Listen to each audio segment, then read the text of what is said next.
For the third time this week, the HOA president drove straight through my ranch gate and destroyed my sick wife's healing garden. That was the morning I decided it would be the last time. It was 6:30 a.m. in rural Texas. I stood at my kitchen window with a cup of coffee as her white Lexus ripped through my private gate like it was a public road. Tires crushed the bluebonnets my wife planted during chemotherapy. My cattle scattered. Her oxygen machine on the porch suddenly cut out. She never even slowed down. What this HOA Karen didn't know was that I had spent the entire weekend installing solid steel bollards right across that driveway. And the very next time she tried to use my land as her shortcut, her Lexus never made it through my gate again. What would you do if someone kept driving through your dying wife's sanctuary? My name's Clayton Rivers. I'm 58 years old, retired after 28 years in the Marines where I specialized in hydraulic systems on aircraft carriers. Now I tend cattle and care for my wife Sarah, who's fighting stage 3 breast cancer on our little piece of heaven in East Texas. We bought this ranch 5 years ago when Sarah got her diagnosis. The doctors said stress was her enemy, so we found 200 acres of rolling pasture with a creek running through it. Sarah fell in love with the idea of creating a butterfly sanctuary, native Texas wildflowers that would attract monarchs during their migration. On her good days between chemo sessions, she'd sit on our wraparound porch, oxygen tank beside her chair, watching those orange and black wings dance through her garden. The ranch sits about 2 miles outside the city limits, surrounded by open land in one fancy subdivision called Meadowbrook Heights. 200 homes, all beige stucco with red tile roofs, where the HOA makes sure every mailbox is exactly the same shade of forest green. Our trouble started 3 months ago with Brenda Winchester, 52 years old, pharmaceutical sales manager, and the iron-fisted president of the Meadowbrook Heights HOA. This woman drives a white Lexus GX 470 with a blessed vanity plate and enough live, laugh, love bumper stickers to make you nauseous. One morning, I'm checking fence posts when I hear this ATV engine coming across my property. I follow the sound and find Brenda Winchester measuring my gate with a tape measure. She's wearing a navy business suit and high heels, completely out of place on a cattle ranch. "Ma'am, this is private property," I tell her, keeping my voice calm like the Marines taught me. "Could you please use the public access road?" She looks at me like I just asked her to eat dirt. "I've been using this road since before you moved here. There's a historical right-of-way to our water pump station. Deal with it." Now, I've dealt with roadside bombs in Afghanistan and drunk sailors on shore leave, but nothing prepared me for the pure entitlement in this woman's voice. She climbs back on her ATV and roars off toward the subdivision, leaving deep ruts in Sarah's carefully maintained gravel path. The smell of diesel exhaust hung in the air long after she disappeared. I walked back to the house where Sarah was sitting on the porch, watching a monarch butterfly that had landed on her honeysuckle vine. "Who was that, honey?" she asked, her voice weak from yesterday's chemo session. "Nobody important," I said, but my hands were already shaking, not from fear, from barely controlled rage. In the military, we called it seeing red. When someone threatens what you're sworn to protect, every instinct screams to eliminate the threat. But this wasn't Afghanistan. This was Texas, where we settle things legally, usually.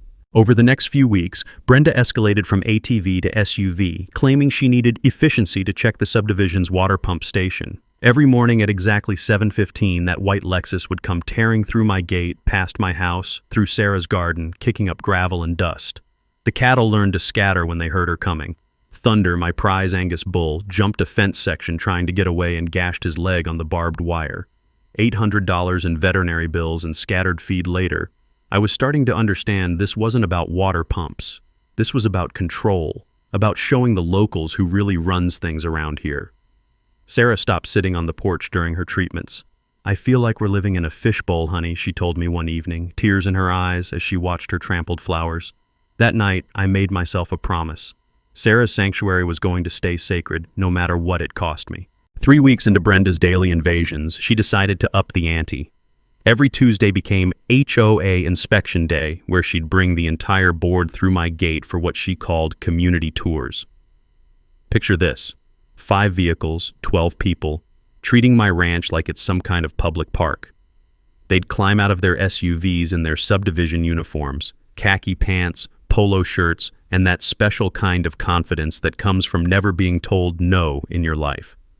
I watched from my kitchen window as Brenda led them around my property with a clipboard, pointing at fence posts and taking measurements like she was planning renovations.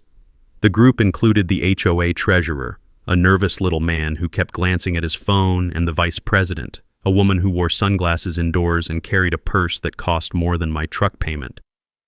This area would be perfect for the community gazebo, I heard Brenda tell them, standing in the middle of Sarah's butterfly garden. She was wearing designer boots that probably cost more than most people's rent, crushing delicate Indian paintbrush under her heels. The tours weren't just disruptive, they were dangerous. 12 people tramping around a working cattle ranch, leaving gates open, making noise, spooking animals that outweigh them by 1,000 pounds. My cattle scattered across all 200 acres, breaking through fence sections and mixing up the herds I'd spent months organizing. Thunder, my prize Angus bull, panicked during one of these inspections and crashed through a corner post trying to escape. The barbed wire caught his left hind leg, opening a gash that required 47 stitches and 3 weeks of antibiotics. Dr. Martinez, our large animal vet, shook his head as he sutured the wound. These animals don't understand tourists, Clayton. Next time might be worse. But the worst part was watching Sarah. My wife, who'd found peace in this place during the hardest fight of her life, started flinching every time she heard car doors slamming in our driveway. Her oncologist noticed the stress affecting her treatment response. Blood pressure up, white cell count down, sleep patterns disrupted. I had to do something, but I needed evidence. So I went shopping. Military training teaches you that intelligence wins wars, not firepower. I spent $800 at the electronics store on 6 trail cameras with motion sensors, the same passive infrared technology we used for perimeter security overseas. I positioned them with overlapping coverage zones, concealed in fence posts and tree branches, creating a surveillance net that would make the Pentagon proud. The cameras revealed something interesting. Brenda wasn't just bringing HOA members through my property, she was charging them. I caught her on video collecting $50 bills from neighbors who wanted to experience what she advertised on the Meadowbrook Heights Facebook page as authentic Texas ranch tours. Here's a knowledge nugget for you. Trail cameras use passive infrared sensors that detect heat signatures from up to 40 feet away. They're motion-activated, weatherproof, and can run for 6 months on lithium batteries. Same technology the military uses, but you can buy them at any sporting goods store. Translation: you can document trespassing professionally without spending a fortune. But catching Brenda in the act wasn't a deterrent. It was just intelligence gathering. She spotted my cameras on her 3rd tour and actually smiled and waved at them. "Can't stop me from using my road," she called out, like she was daring me to try. That evening, I sat at my kitchen table reviewing the footage on my laptop. 47 separate trespassing incidents in 3 weeks, each one time-stamped and GPS tagged. I cross-referenced the dates with HOA meeting minutes that Brenda posted online, looking for patterns. The pattern was chilling. Every ranch tour happened exactly 1 day before HOA votes on rural property concerns. She was using my land to build political support for whatever scheme she had planned next. I called my Marine buddy Jake, who'd become a lawyer after his discharge. He reviewed the video footage and whistled low. "Clayton, this is clear criminal trespassing with commercial intent, but proving she's charging for access to your property requires more documentation." "What kind of documentation?" "Financial records, advertising materials, witness statements. Build a case that shows pattern and intent." That night, Sarah found the energy to plant a new section of her butterfly garden, zinnias and cosmos that would bloom in late summer. She worked slowly, stopping frequently to rest, but her eyes had that determined sparkle I'd fallen in love with 28 years ago. "No one drives through your flowers again," I promised her. "I know, honey. I trust you." But trust wasn't going to be enough. This was just the beginning. 2 weeks later, Brenda made her boldest move yet. She filed an official claim with the county for a right-of-way easement on my property and announced plans to install an HOA security booth right next to my gate. The letter from county planning hit my mailbox like a legal grenade. Notice of easement claim hearing, Meadowbrook Heights HOA versus Rivers Ranch property. The hearing was scheduled for the following Thursday at 2 p.m. "Community safety requires monitoring rural activities," Brenda explained to the local newspaper. "We need to ensure agricultural operations don't impact our neighborhood's property values." The immediate impact was devastating. My bank received a county inquiry about property boundaries and promptly froze my equity line of credit. Sarah's medical bills were stacking up, and we'd been counting on that credit to cover her treatments. The insurance company launched their own investigation into alleged commercial use of our ranch, threatening to void our homeowners policy. Neighbors started asking questions. "Is it true you're running some kind of business out there, Clayton?"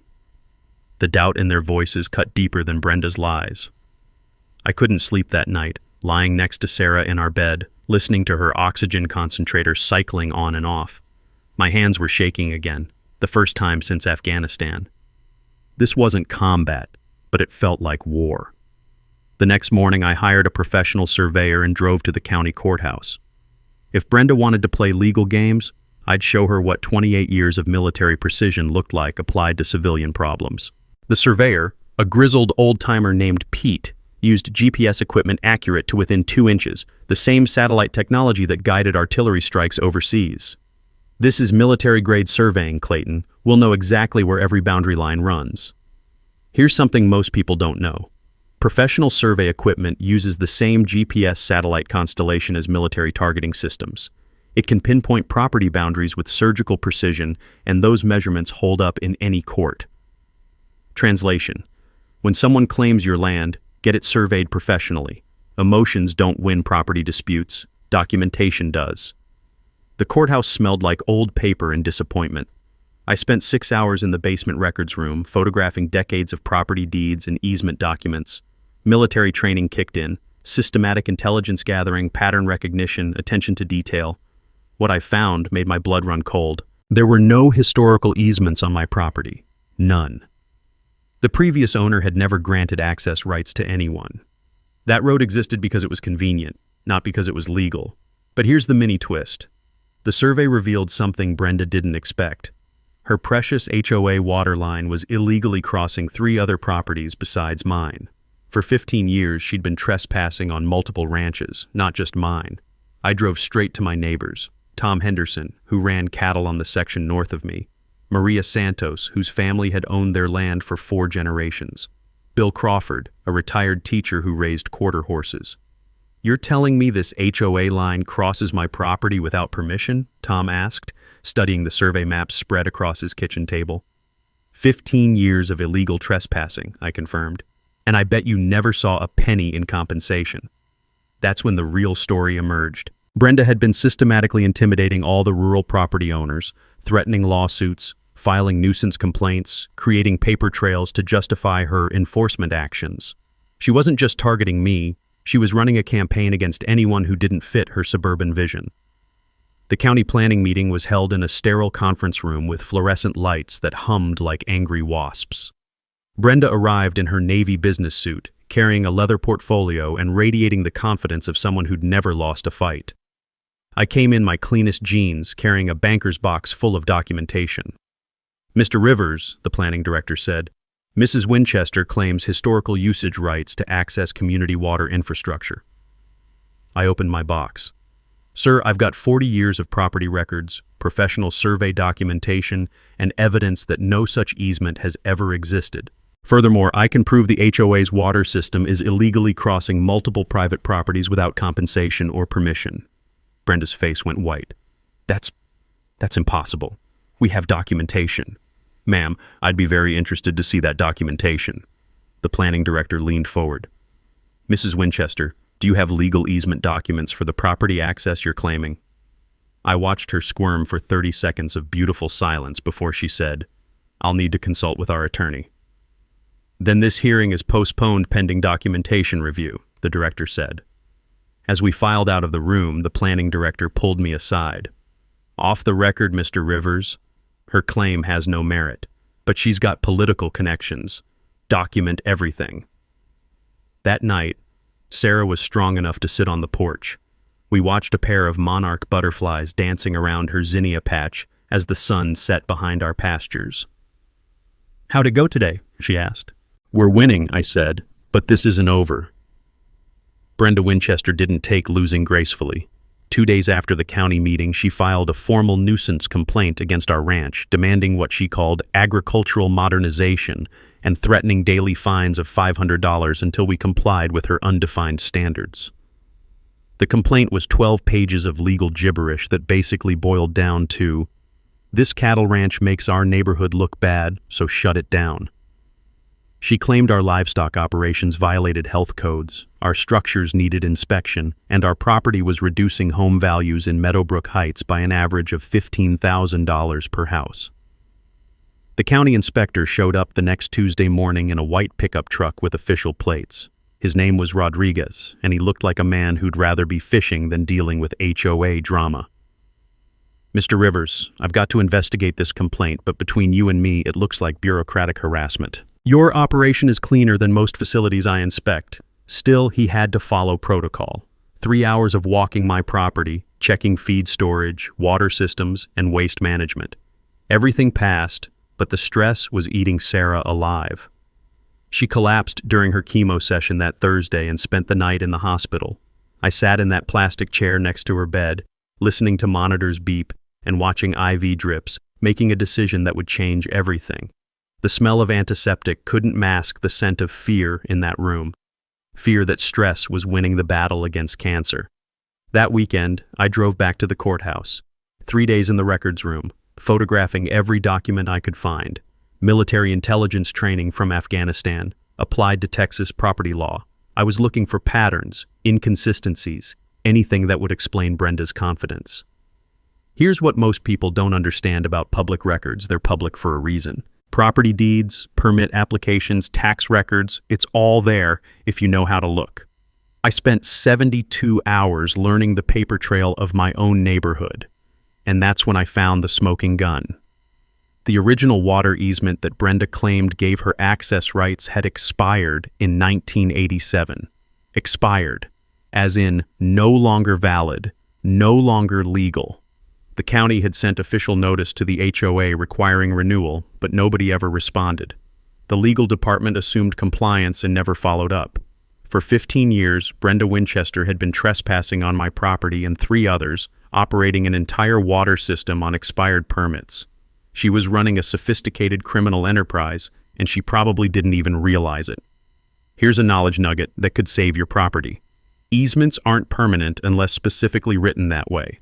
Most utility easements require periodic renewal, and if they expire, the property owner can revoke access. Always check the original documents. Translation: just because someone's been using your land doesn't mean they have the legal right to keep using it. I called my lawyer buddy Jake and read him the findings over the phone. "Clayton, this is bigger than trespassing. Document forgery is a federal crime when it involves property rights. If she's been falsifying easement documents, we're talking fraud charges." I spent the next week gathering evidence from my neighbors. Tom Henderson had his own horror stories.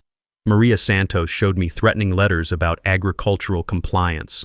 Bill Crawford had photographs of Brenda's people measuring his horse pastures without permission. The pattern was undeniable. Brenda wasn't just an entitled HOA president. She was systematically targeting rural property owners to force them into compliance or buyouts.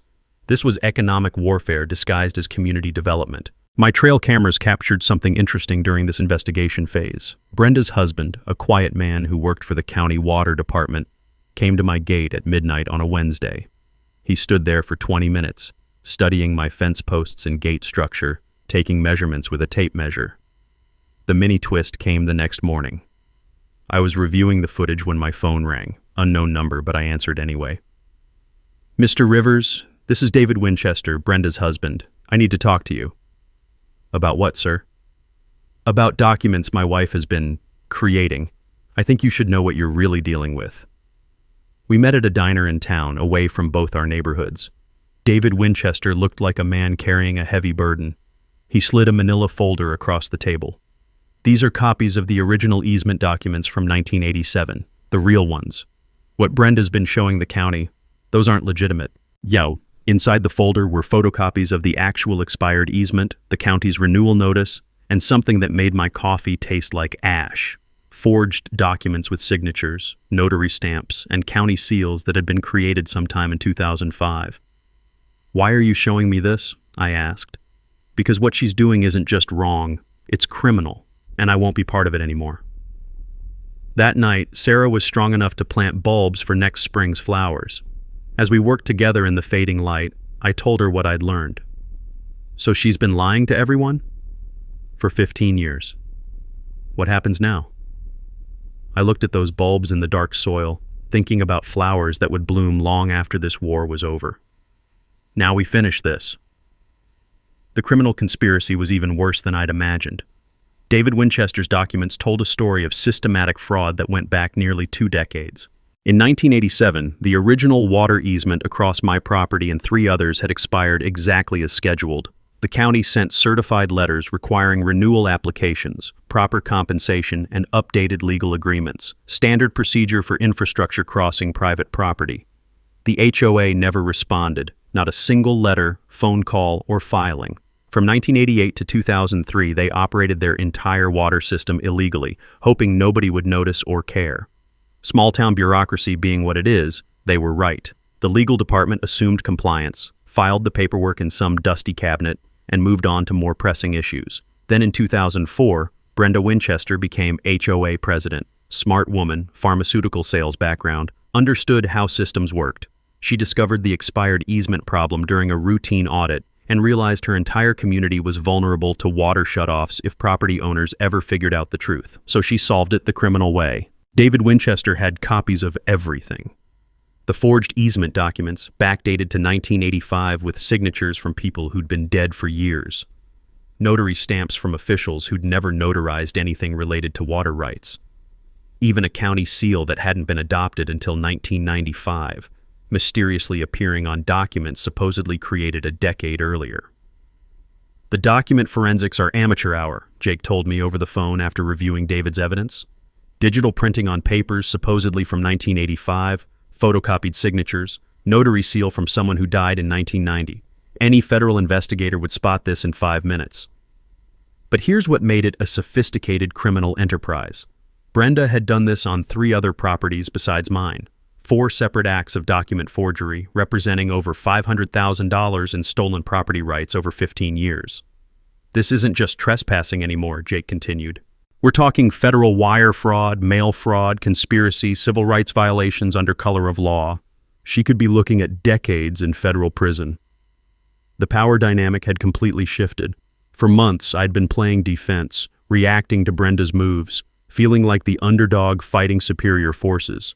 Classic asymmetric warfare, small unit against a larger, better-equipped enemy. But now I realized the truth. I wasn't fighting a superior enemy. I was dealing with a criminal who'd been running a bluff for 15 years, hoping nobody would call her on it.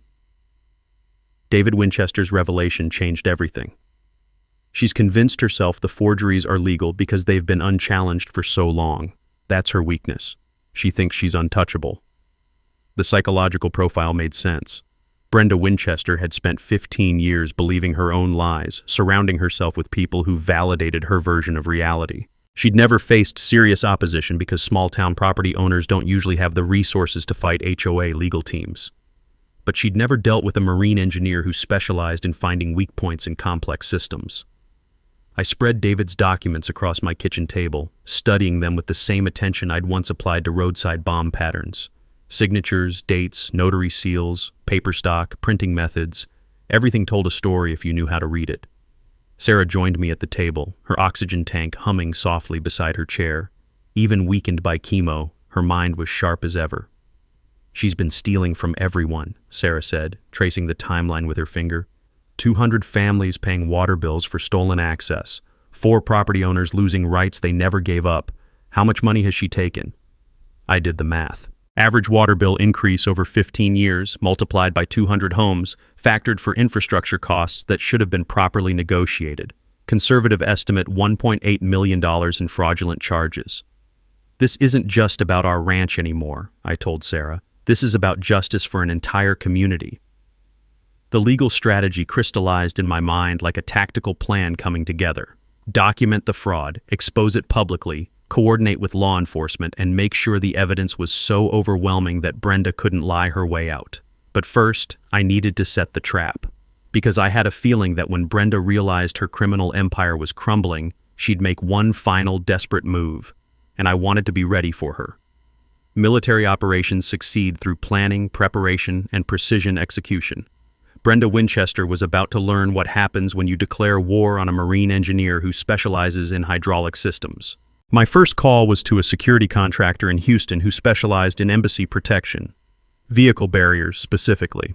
The technology that protects American diplomats in hostile territories was available to Texas ranchers who could afford it. "You want bollards that'll stop a Lexus SUV at 15 miles per hour?" the contractor asked. "That's easy. Question is, you want them damaged or destroyed?" "Completely disabled," I said, "but legal. I want documentation that proves they were warned and chose to ignore it." The system he designed was beautiful in its simplicity. 2 steel bollards, 6 inches in diameter, hydraulically operated, designed to retract flush with the ground when deactivated. When triggered, they'd rise to 3 feet in height in half a second, powered by 3,000 psi hydraulic pressure, enough force to stop a dump truck. Here's the technical knowledge you need. Hydraulic bollard systems use the same pressure principles as aircraft carrier catapults. Compressed fluid in a closed system creates tremendous mechanical advantage. A small pump can generate enough force to destroy any civilian vehicle. Translation: the technology that protects embassies worldwide can protect your private property too. The sensor system was equally sophisticated, weight-detecting pressure plates embedded in the road surface, calibrated for vehicles over 3,000 pounds traveling faster than 5 miles per hour. Motion sensors provided backup detection, and everything fed into a central controller with remote override capability. Total cost: $12,000 installed. About what I'd been spending annually on Brenda's property damage. But the physical trap was only one element of the strategy. I needed legal documentation that would stand up in federal court. Jake connected me with a prosecutor friend who specialized in white-collar crime. Jennifer Martinez had spent 10 years with the FBI Financial Crimes Unit before moving to Texas. She reviewed David Winchester's evidence and whistled appreciatively. "This is the cleanest document forgery case I've seen in years. Federal prosecutors love slam dunks like this." I filed comprehensive complaints with the county sheriff, district attorney, state attorney general, and FBI field office. Each package included the same evidence: original expired easements, forged documents, financial analysis, victim statements, and property damage documentation. The investigation timeline coordinated perfectly with Brenda's schedule. Every spring, the HOA held its annual water system inspection, inviting county officials, board members, and residents to tour the infrastructure. Public relations exercise to justify their management fees. This year's inspection was scheduled for April 15th, perfect opportunity for maximum exposure. I recruited allies systematically: Tom Henderson, Maria Santos, and Bill Crawford, the other property owners affected by Brenda's fraud. The local veterans organization who'd been looking for a good fight since the VA hospital controversy. Our County Ranchers Association, always eager to oppose suburban development pressure. Jennifer Martinez arranged for federal investigators to monitor the situation. We can't arrest her until she commits a federal crime in our presence, but document forgery gives us jurisdiction once the evidence is solid. The media strategy was equally important. Our local newspaper editor, a crusty old-timer named Pete Hoffman, had been suspicious of HOA politics for years. He agreed to investigate the water fraud story, pending a triggering event that would justify front-page coverage. I installed the bollard system on a Tuesday morning. Professional installation crew, permits filed with the county, warning signs posted according to state requirements. Private property, authorized vehicles only, security measures in place. The bollards were invisible when retracted, just 2 circular covers flush with the gravel road. But the control system in my house showed their status on a laptop screen. Armed, sensors active, hydraulic pressure nominal. High-resolution cameras covered every angle, motion activated, infrared capable, 4K video with audio recording, tamper-proof housing, encrypted wireless transmission to cloud storage, admissible in federal court. Sarah helped me test the system that evening, driving her small Honda over the sensors at various speeds. Below 5 miles per hour, nothing happened. The bollards stayed down. Above that threshold, warning lights activated before the bollards would deploy. "It's like a mousetrap," Sarah observed, watching the laptop display. "But for someone who's been stealing cheese for 15 years. The final preparation was psychological. I studied Brenda's patterns, her personality, her triggers. Entitled people don't back down when challenged. They escalate. She'd spent 15 years believing she was legally untouchable. When that illusion cracked, she'd make a desperate move to prove her power. I was counting on it. The week before the water inspection, I sent Brenda Winchester a certified letter. Professional, polite, direct. Please use public access roads for all future HOA business. Private property will be protected by security measures as of April 10th. She signed for it on a Thursday. By Friday, the neighborhood gossip network was buzzing with rumors about terrorist tactics and veteran extremism. Sunday night, I set the Bollards to active mode. Monday morning, I sat on my porch with Sarah, drinking coffee and watching monarchs dance around her butterfly garden. "You ready for this?" she asked. "Been ready my whole life." Brenda Winchester's response to my security measures was swift, panicked, and completely illegal. The first sign of desperation came Tuesday morning. My phone started ringing at 6 a.m. Angry calls from Meadowbrook Heights residents who'd received emergency notices about a water crisis caused by uncooperative rural property owner. "Is it true you're holding our water system hostage?" asked Mrs. Patterson, an elderly widow who'd never spoken to me before. "Ma'am, I've never interfered with your water supply. The HOA has been illegally accessing infrastructure across my property, and I've installed security to protect my rights." But the damage was done. Brenda's emergency HOA meeting drew over 100 residents to the community center. I watched from my truck in the parking lot as she addressed the crowd through the windows, gesticulating dramatically at poster boards covered with charts and diagrams. The meeting lasted 2 hours. Afterward, residents filed past my truck, some glaring, others looking confused. Tom Henderson stopped to talk. "She's claiming you're demanding ransom payments for water access," he said. Showed financial projections about rate increases if they have to pay for proper easements. What did the residents say? Split down the middle. Half believe her sob story, half are asking why they never knew about easement issues before. That afternoon, Brenda escalated to direct threats. A certified letter from a Houston law firm demanded for immediate removal of illegal barriers. The language was aggressive, threatening $2 million in damages for intentional interference with community infrastructure. The letter claimed I was violating federal interstate commerce laws, state utility regulations, and county emergency access requirements. Pure legal gibberish, but intimidating enough to scare most property owners into compliance. Jake read the letter and laughed. This attorney has no idea what his client's really done. He's threatening federal action against someone who's documented federal crimes by his client. But the real escalation came Thursday night. My trail cameras caught Brenda's husband David creeping around my gate at 2 a.m. examining the bollard installation with a flashlight. He spent 20 minutes measuring, photographing, and testing the sensor zones. Friday morning brought the mini twist I'd been expecting. David Winchester called my cell phone directly.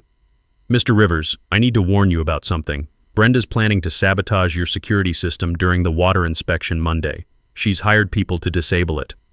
"What kind of people?" "Men with tools. She's convinced the residents that your barriers are illegal, and she's planning to remove them in front of everyone as a demonstration of community action." This was perfect. Conspiracy to commit vandalism, destruction of property, criminal mischief, all federal crimes when committed to further an existing fraud scheme. "David, why are you telling me this?" "Because I filed for divorce yesterday. I won't be part of her criminal enterprise anymore." I immediately called Jennifer Martinez, the federal prosecutor. She was fascinated by the development. Conspiracy to destroy evidence in a federal investigation? That's obstruction of justice. We can arrest her the moment those tools touch your property. Saturday morning, I upgraded the security system. Additional cameras, motion sensors, and a direct emergency line to the sheriff's department. If Brenda wanted to commit federal crimes in front of witnesses, I'd document every second. The psychological pressure was getting to her. Social media posts became increasingly erratic. Friday evening, she live-streamed a rant about rural extremism threatening family safety. The video went viral on the neighborhood Facebook groups, but not in the way she expected. Comments poured in questioning her version of events. Why wasn't easement renewal handled properly? What documentation exists for these access rights? How much has this cost us over the years? Her responses became defensive, then angry, then desperate. "You people don't understand legal complexities. I've been protecting this community for 15 years while ungrateful residents question my expertise." Sunday afternoon brought the final escalation. Brenda organized what she called a convoy for community water rights. 15 HOA vehicles planning to drive through my ranch simultaneously during Monday's inspection. She announced the plan on Facebook Live. Tomorrow, we're going to demonstrate that no one threatens our community's water supply. Rural extremists need to understand that 200 families won't be intimidated by one angry veteran. The video revealed everything I needed to know about her mental state: rapid speech, defensive posture, increasingly wild accusations. This wasn't strategic thinking. This was panic. Jennifer Martinez watched the live stream from her office. She's going to commit multiple federal crimes on camera in front of witnesses while live streaming the evidence. I've never seen a cleaner criminal case. That evening, Sarah and I sat on the porch, watching her butterfly garden bloom in the fading light. Monarchs were arriving for their spring migration, just like she'd planned. "Tomorrow's going to be interesting," she said. "Tomorrow's going to be justice." Monday morning arrived with the crisp clarity that only comes before a perfect storm. Brenda Winchester was about to stage the most spectacular criminal confession in Texas legal history. Her convoy assembled in the Meadowbrook Heights parking lot at 9 a.m. 15 vehicles ranging from soccer mom SUVs to pickup trucks borrowed for the occasion. Brenda had recruited not just HOA board members, but residents convinced they were fighting for their water rights. I watched through binoculars from my porch as she addressed the group like a general preparing for battle. She'd hired what she called a security consultant, a man in tactical gear who looked like he'd been rejected from every legitimate security company in Houston. The plan, according to her continued Facebook live streaming, was simple: drive through the ranch en masse, overwhelm any security systems through sheer numbers, and physically remove the bollards with crowbars and power tools. "We're going to show this rural extremist that community rights supersede individual property claims," she announced to her phone camera. 200 families deserve water, more than one selfish veteran deserves privacy. What she didn't know was that her security consultant was actually an unlicensed private investigator named Marcus Webb, who'd been convicted of fraud in Louisiana and was operating illegally in Texas. Jennifer Martinez had identified him through his license plate during surveillance. At 10:15 a.m., the convoy started moving. 15 vehicles in formation, Brenda's white Lexus in the lead, driving toward my ranch like some suburban militia heading to war. I activated the bollard system from my laptop, armed all cameras, and called the sheriff's department emergency line. 15 vehicles approaching for coordinated trespassing, federal investigators standing by. The morning air smelled like blooming bluebonnets and diesel exhaust as Brenda's convoy approached my gate. Sarah sat beside me on the porch in her wheelchair, oxygen tank humming, determined to witness justice in person. "You sure this is going to work?" she asked. "Honey, I spent 28 years preparing for this moment." The convoy slowed at my gate, engines idling while Brenda consulted with her security team. Through her live stream, we could hear her coordination efforts. "Remember, we have every legal right to access community infrastructure. Don't let intimidation tactics stop us." What happened next was the mini twist that made this case federal prosecutors' dream scenario. As Brenda prepared to drive through my gate, 3 unmarked federal sedans pulled up behind the convoy. FBI agents Jennifer Martinez had positioned for surveillance suddenly found themselves witnesses to conspiracy in progress. But Brenda was too committed to her narrative to back down. Seeing the federal vehicles, she assumed they were county officials supporting her position. She actually waved at the agents and announced into her phone camera, "Even law enforcement recognizes our legitimate community rights." At 10:47 a.m., Brenda Winchester accelerated her white Lexus GX 470 through my gate at approximately 15 miles per hour. The weight sensors triggered, hydraulic pressure engaged. Steel bollards rose from the ground in half a second with a mechanical clang that echoed across the county. Brenda's undercarriage met 3,000 psi of Texas justice. The impact was devastating. Transmission case cracked, oil pan ruptured, radiator destroyed. Her Lexus went from luxury transportation to immobile scrap metal in the time it takes to blink. Steam rose from the engine compartment. Transmission fluid pooled on my gravel road. Her horn blared continuously from the impact damage, creating a soundtrack of mechanical distress that perfectly matched the situation. Brenda was trapped. Forward motion blocked by bollards. Reverse prevented by trailing vehicles, stuck between steel posts, live streaming her humiliation to the internet. The convoy behind her panicked. 15 vehicles trying to reverse simultaneously in a narrow road, blocking each other's escape, creating the kind of traffic nightmare that usually only happens during hurricane evacuations. FBI agent Martinez approached Brenda's disabled vehicle with federal warrant paperwork already prepared. "Mrs. Winchester, you're under arrest for criminal trespassing, conspiracy to commit vandalism, document forgery, wire fraud, mail fraud, and obstruction of justice."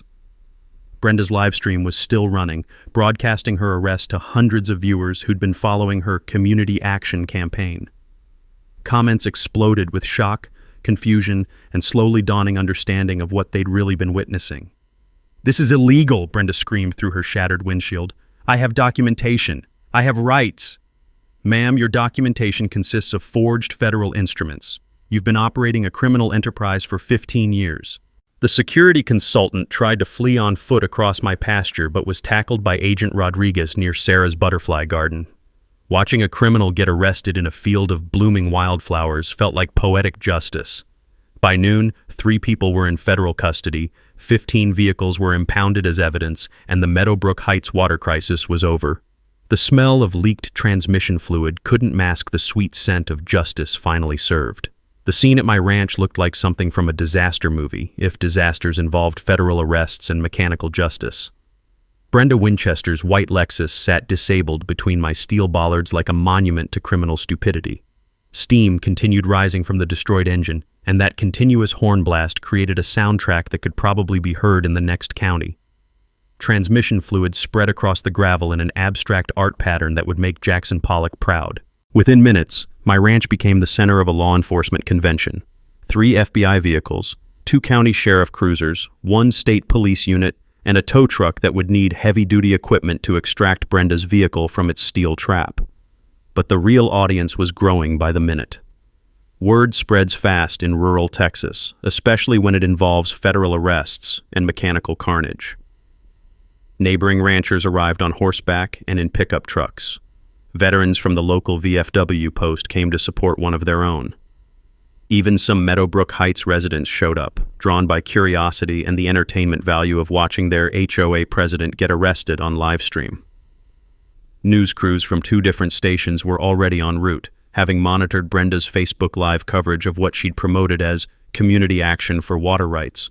Agent Jennifer Martinez took control of the scene with the efficiency of someone who'd done this before. She approached Brenda's trapped vehicle with federal warrant paperwork and a voice amplifier that ensured everyone could hear the charges. "Brenda Winchester, you're under arrest for violations of federal fraud statutes, specifically document forgery, wire fraud, mail fraud, conspiracy to commit vandalism, and obstruction of justice in an ongoing federal investigation." Brenda's response, broadcast live to her Facebook audience, was pure panic mixed with entitled rage. "This is illegal. You can't do this. I have community support. I have rights." "Ma'am, your rights don't include forging federal documents or trespassing on private property." The crowd was growing. Tom Henderson arrived with Maria Santos and Bill Crawford, the other property owners affected by Brenda's 15-year fraud scheme. Local veterans formed an honor guard around Sarah's wheelchair, ensuring she had front row seats to justice being served. Here's when I delivered my mic drop moment. Walking calmly to the disabled vehicle, I handed Agent Martinez a complete evidence package I'd prepared for this exact situation. "Agent Martinez, this folder contains 15 years of documented fraud, including forged easement documents, financial analysis showing $1.8 million in stolen property rights, and video evidence of criminal trespassing." I paused to look directly at Brenda through her broken windshield. "Ma'am, this is what happens when you declare war on a marine engineer." The crowd erupted in applause. Sarah's oxygen tank couldn't mask her laughter. Even some of the federal agents were grinning. But the real theatrical moment came when I activated my ranch's digital billboard, a purchase I'd made specifically for this day. The message was visible from the road and perfectly framed for news cameras. "Water easement forged, 2005, 15 years of criminal fraud, evidence available to media and investigators." Below that, side-by-side images of the original 1987 easement and Brenda's forged documents, with circles highlighting the obviously falsified signatures and impossible dates. The visual impact was devastating. 200 Meadowbrook Heights residents realized they'd been paying inflated water bills to fund a criminal enterprise. The evidence was so clear that even non-lawyers could understand the fraud scope. News cameras captured everything: the destroyed Lexus, the federal arrest, the evidence billboard, and the growing crowd of witnesses. This was going to be the lead story on every local news station. Marcus Webb, the fake security consultant, provided additional entertainment by trying to escape across my pasture and getting tackled near Sarah's butterfly garden. Agent Rodriguez was practically laughing as he applied handcuffs.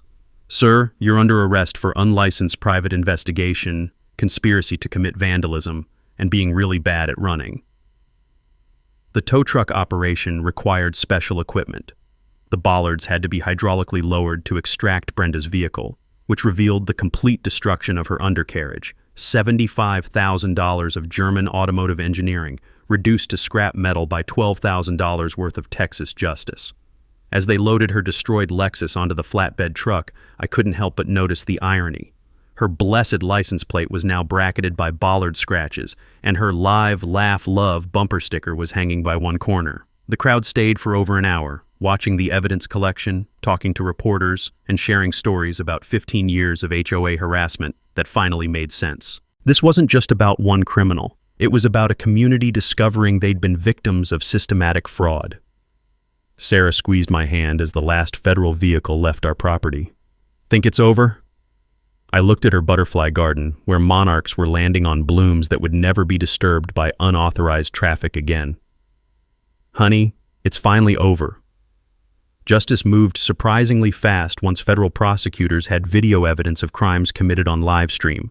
Brenda Winchester pled guilty to 7 federal charges 3 months later, accepting a plea agreement that included 4 years in federal prison and $2.3 million in restitution. Her attorney advised her that fighting the charges would only result in additional conspiracy counts and a longer sentence. The evidence was overwhelming: forged documents, video confessions, financial records, and witness testimony from her own husband. David Winchester received immunity in exchange for cooperation, providing prosecutors with insider details about 15 years of systematic fraud. Marcus Webb, the fake security consultant, got 18 months for conspiracy and operating without a license. His criminal record in Louisiana revealed this wasn't his first attempt at privatized law enforcement. The HOA board dissolved completely within 2 weeks of the arrests.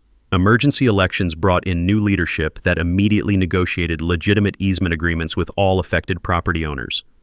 My ranch received $5,000 annually for legal waterline access, fair compensation that should have been paid decades ago.